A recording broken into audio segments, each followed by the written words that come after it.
భారత్ పాక్ మధ్య ఉద్రిక్తతలు నెలకొన్న వేళ కోల్కతా అంతర్జాతీయ విమానాశ్రయానికి బాంబు బెదిరింపు ఫోన్ కాల్ వచ్చింది. దీంతో పరిసర ప్రాంతాల్లో హై అలర్ట్ ప్రకటించారు. కోల్కతా నుంచి ముంబై వెళ్తున్న ఇండిగో విమానంలో బాంబు అమర్చినట్లు గుర్తు తెలియని వ్యక్తి ఫోన్ చేశాడు. ఆ విమానం కొద్ది నిమిషాల్లోనే టేకాఫ్ కావాల్సింది. అప్రమత్తమైన అధికారులు వెంటనే అందులోని ప్రయాణికులు లగేజ్ని కిందకి దింపేశారు.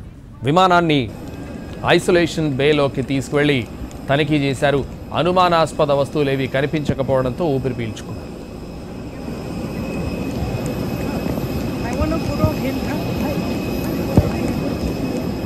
కోల్కతా విమానాశ్రయం నుంచి ఇండిగో విమానం మధ్యాహ్నం 1:30 గంటలకు బయలుదేరి సాయంత్రం 4:20 ముంబై చేరాల్సింది.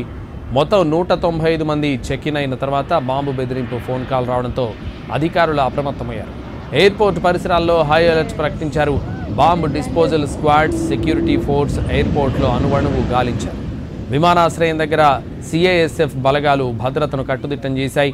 ఆపరేషన్ సింధూర్ చేపట్టిన తర్వాత ఇలా బాంబు బెదిరింపులు రావడం ఇది రెండోసారి. చండీగఢ్ నుంచి ముంబై వస్తున్న ఇండిగో విమానంలో బాంబు అమర్చినట్లు మే 6న ముంబై విమానాశ్రయానికి ఫోన్ చేసి బెదిరించాడు. ఇది రెండోది. ఈ రెండు ఫేక్ కాల్స్ అని తేలాయి.